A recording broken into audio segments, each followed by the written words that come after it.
Alexander and Diogenes, Two Reflections of One Soul, by Eugene Chile. A young Alexander in his early 20s arrives at the city-state of Corinth.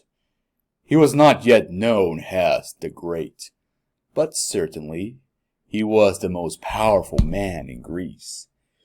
His station in life at this point was an inheritance from his father Philip. And in fact, when people asked who he was, many knew him as the son of Philip, which was enough to assert his status to even illiterate commoners and slaves. It was expected that the whole city would gather. Anyone who was someone wished to gain favor with Alexander. The commoners were satisfied with a glance of the young ruler. The city even expected Diogenes to be there, even if to mock the occasion or make a fool of himself with his eccentric behaviors. And yet, the famous beggar wasn't in the crowd. Alexander had heard many stories of Diogenes, many of which have been lost to us. During his lifetime, Diogenes wrote 10 books of philosophy, many letters, and 7 tragedies. And Alexander, who was tutored by Aristotle, was familiar with some of these works. It was interesting to Alexander to see the many paths the so-called followers of Socrates had taken. They all claim to be the true disciples and have the true interpretation of the lessons from the dead philosopher, and yet many contradicted themselves. This was amusing to Alexander and served as a lesson not to take the claims of others, including experts, too seriously. For even if they are all honest, they all arrive at different conclusions. Thus, most of the wise men are therefore completely wrong. Alexander applied this lesson of doubting wise men to his military campaign years later. When the Persian king offered to give him all the territories west of the Euphrates in order to end the war, one of his senior generals called Parmenio advised to accept, saying, "If I was Alexander, I would accept the offer." Parmenio had been respected by his late father Philip, and he was a veteran of war with many victories. He was the wise man who others acknowledged as an expert in his field. And yet, Alexander simply answered, "If I were Parmenio, that is what I would do.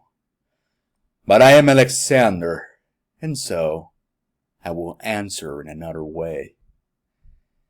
The events of this day had inspired the response the king gave Parmenio, which Alexander recognized to himself. He would often fondly ponder on this day and remember meeting the famous beggar as one of the greatest moments of his life. Alexander didn't like Plato despite loving his disciple Aristotle. Plato to him seemed boring, which was a dreadful fault. But also, he dabbled too much in abstraction and morality. When Alexander was younger, he had encountered many people who lived in isolation in the mountains of Macedonia. Living away from society seemed to dumb down the human animal, a simple existence didn't exercise the faculties we were born with. As a result, they were constantly duped when purchasing or selling in the marketplace. When they came down to the Macedonian capital of Pella. But also, they seemed to have a lot of nonsensical ideas about the world and lacked a frame of reference to understand why they're speaking absurdities. To Alexander, many philosophers were similarly deficient, but in a different manner. The reason Plato abstracted so much was that he had no profession, Alexander imagined assigning Plato a small military platoon and how he would overanalyze and abstract his way to ruin. He doubted that Plato could even run a simple stand in the marketplace and be successful. His understanding of the world relied simply upon imagining how it worked and attaching imaginary causes and effects to it. Alexander believed that Plato's allegory of the cave was perhaps his realization, through introspective analysis, that he was a fool without an understanding of how the world worked, but without admitting to its failures, but using it as a general lesson. This was one of the few concepts of Plato that Alexander agreed to have been clever. Men of action, Alexander thought, are those with the clearest view of the world. You can imagine something all you want, but taking action will give you the feedback to truly understand it. Men of power are therefore those with the clearest understanding of the world, surpassing those of mere action. Their decisions on how a group should act must come from an understanding of the world, and the accuracy of this understanding is constantly tested with their success and failures. Many couldn't understand his father Philip's decision, but after his victories and their spoils were settled, the methods of his madness was made obvious after the fact. If you couldn't trust Plato to run a simple kitchen, why would you trust him with the grand secrets of our existence? Alexander was aware of how Diogenes had mocked Plato in Athens, and for this he loved him. When Plato declared in what was probably a tongue-in-cheek statement that men are featherless bipeds, Diogenes had plucked the feathers of a chicken and showed it to him and his listeners while exclaiming, "Behold, I present to you a man." Diogenes constantly claimed that Plato's interpretation of Socrates were wrong, whose reasonings amused Alexander. He didn't care much who had the correct interpretation of Socrates per se either. Alexander liked Aristotle mainly because of his teachings of logic, which gave him superior judgment in making decisions. Thinking better made his actions smarter and increased his ability to win. Most of the philosophers were useless dreamers who couldn't even make it as a cook in his army. But there was a problem with these philosophers no one seemed to address. Just because you can't explain something doesn't mean it's nonsense. A cook, tutor, soldier, sailor, or any profession for that matter may not truly understand why certain action brings benefits, but the results can be seen. Other activities may not be so obvious.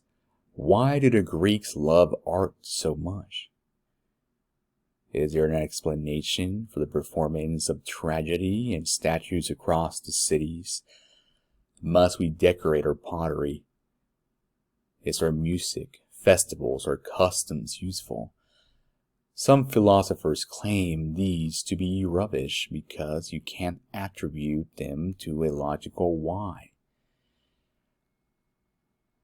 It could be said to be a superfluous waste, and yet the barbarian peoples who don't live with an artistic inclination don't seem to amount to much.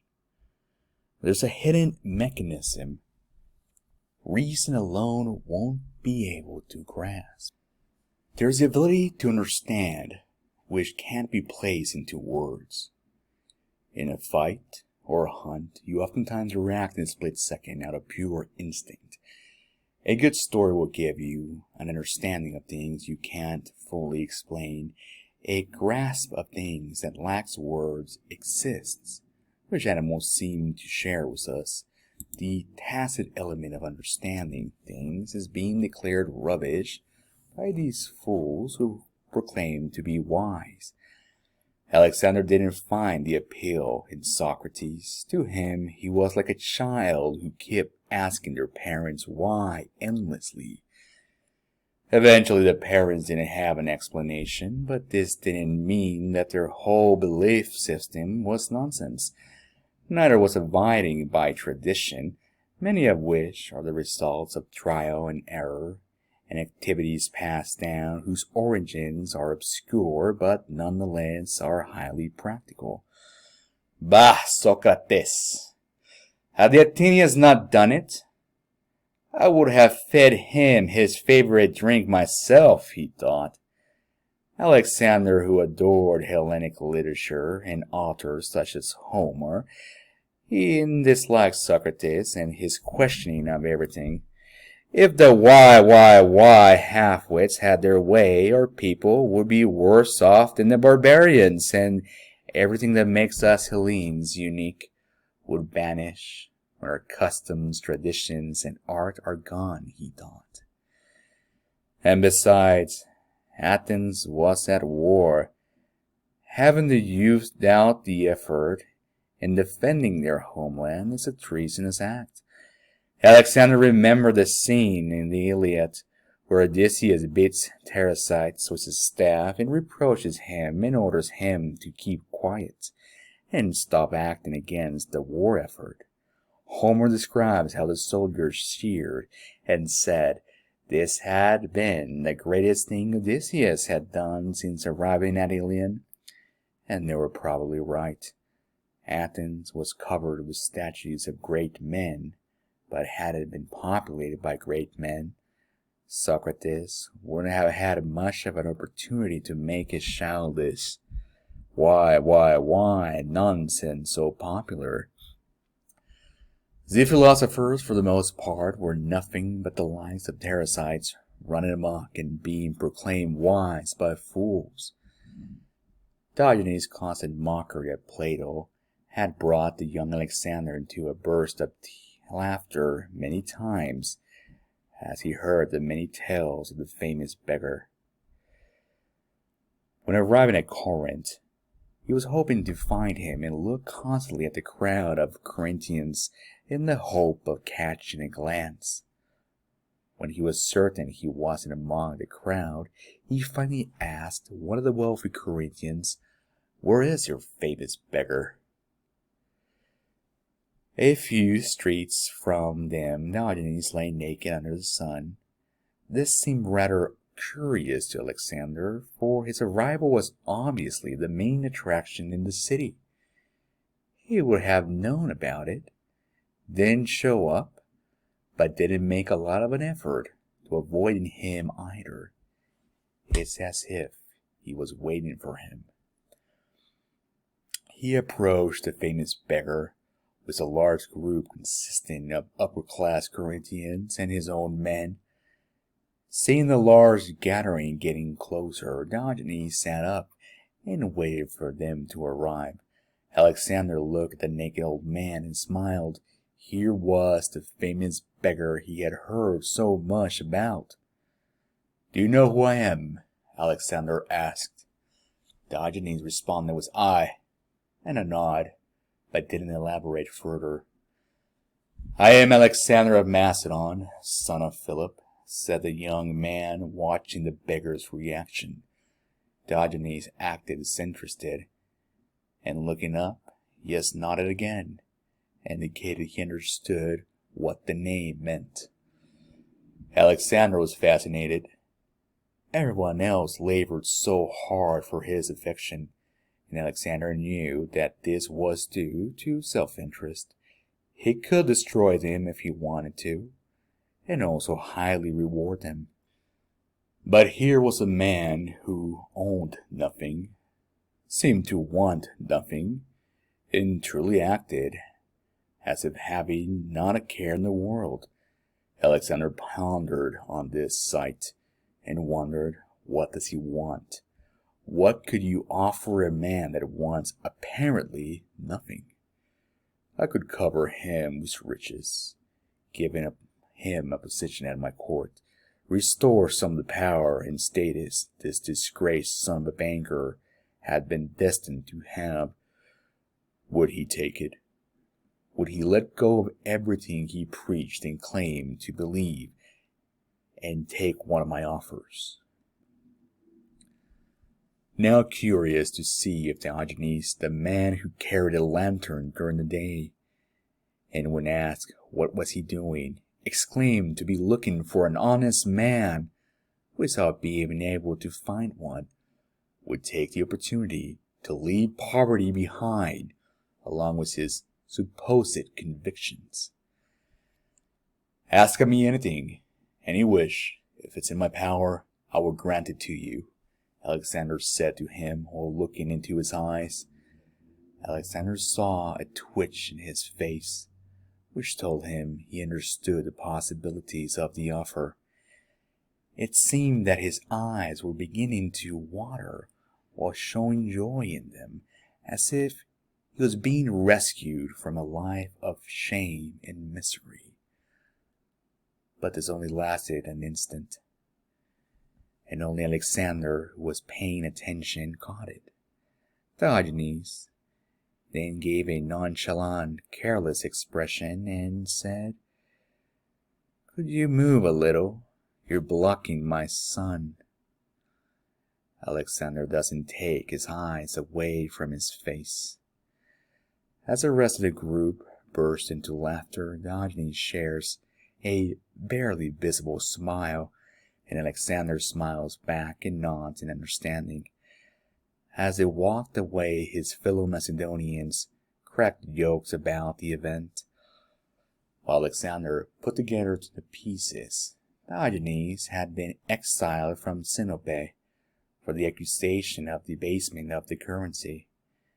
As a young man, he had lived expecting to take the reins of his father's business, much like Alexander. The world was full of possibilities. The best families would offer him their daughters in marriage. No earthly pleasure was denied to him. The best foods, the best wine, the best women. He was born to be a master and enjoy the power of command, but all this was taken from him. His family turned their back on him as he took the blame for the deeds that they had instructed him to do. They kept their wealth and power in Sinope at the expense of Diogenes. When first landing in Athens, Diogenes lost the one person that accompanied him, a slave named Manes. He had known Manes his whole life and trusted him to be the one soul that wouldn't abandon him. To this devastating event, Diogenes simply said, "If Manes can live without Diogenes, why not Diogenes without Manes?" This marked the pattern of his whole thinking. Diogenes despised families because his family turned its back on him. Diogenes proclaimed himself to be a citizen of the world because citizenship had been denied to him. He spoke against wealth because he would never be wealthy again. He mocked society and their customs because they had shunned him first. That which he could not have, he proclaimed to disdain, and manifested his superiority by inverting the value system. Virtue is the most valuable possession, and poverty was then proclaimed to be a virtue, and thus his poverty made him the most virtuous, and thus superior to the rest. He claimed to have found true happiness in his shameful existence, and if he kept repeating it with conviction, others would begin to believe it. And thus, when he was perceived to have true happiness by others, something their wealth couldn't buy, and the anguish of lacking this took a hold of some.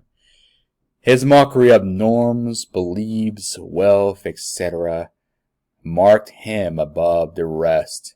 He recognized no authority, and like Alexander, admitted to no man being superior to him. Ate at the marketplace. which was looked down upon, while defecating and masturbating in the streets publicly. The only creatures that had shown him any affection after his exile from his homeland had been dogs. And since people need to love and be loved, he loved them back and proclaimed them superior to the humans that had betrayed and shunned him. In fact, the philosophy of cynicism is basically an attempt to be more like these simple creatures. No woman wanted to marry him now, for he was a poor man without a homeland. No children to come up to him and call him Papa.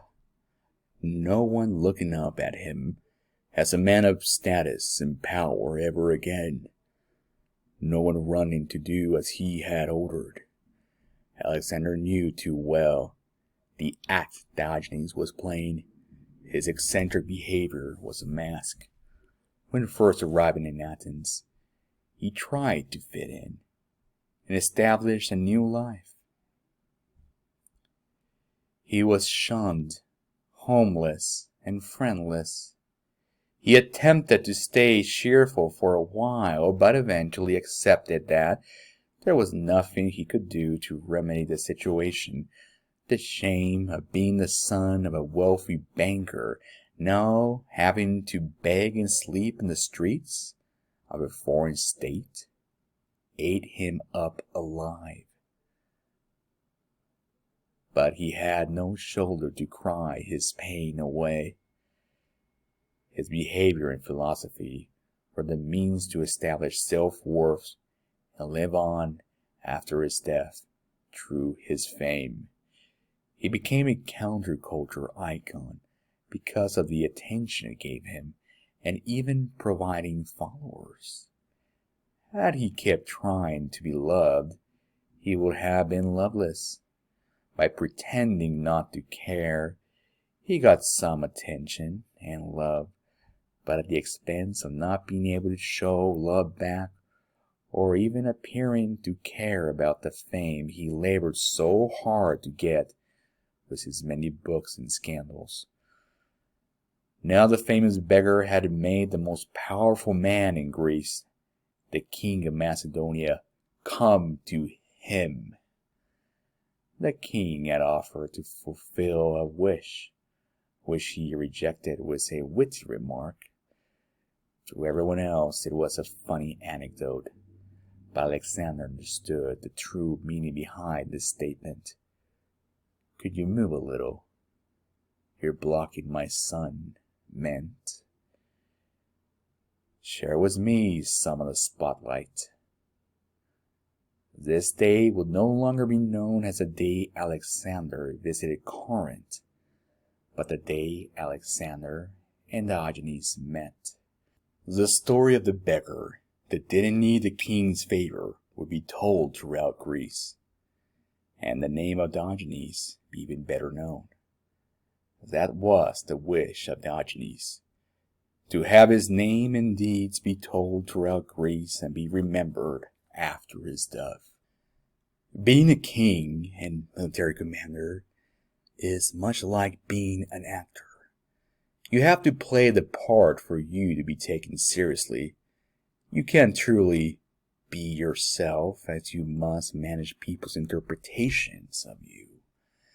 There's a certain way a commander or a king is expected to act. Ever since he could remember, Alexander was playing his part in the world as a prince who would make his father proud and then become a king. The famous beggar played a part also, and stories of his deeds were widely spread. These acts of apparent madness had been deliberate attempts of Diogenes to make his name immortal. Alexander thought Diogenes was much like his role model Achilles, for he had sacrificed comfort for fame also.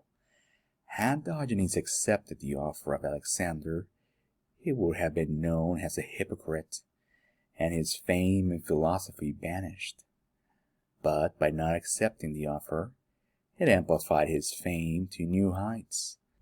Alexander wondered what he would do had he suddenly became penniless, exiled from Macedonia, and was begging in the streets. He realized that the ambition of the young Diogenes for having his name echo hadn't died, but adapted to the misfortunes of his life. Breaking from his meditation after half listening to his partners laugh at the day's events, Alexander said, "But truly, were I not Alexander, I would want to be Diogenes." None understood the true meaning behind this statement, but repeated it as another fun anecdote. This was what Alexander wanted, however, for he was fulfilling the wish of the famous beggar. Every noble Greek soul wished for their name and deeds to live on forever. Alexander and Diogenes were motivated by the same desire, but adapted their circumstances to achieve it. Years later, someone told Alexander how this statement had been repeated to Diogenes, to which the famous beggar responded that if he also wasn't Diogenes, he would want to be Diogenes. Alexander burst out laughing at this witty remark and hoped to see him again once he returned to Greece from his campaigns in Asia. Plutarch tells us, however, that they both died the same day in 323 before Christ, never meeting again, highlighting the bond between these two men.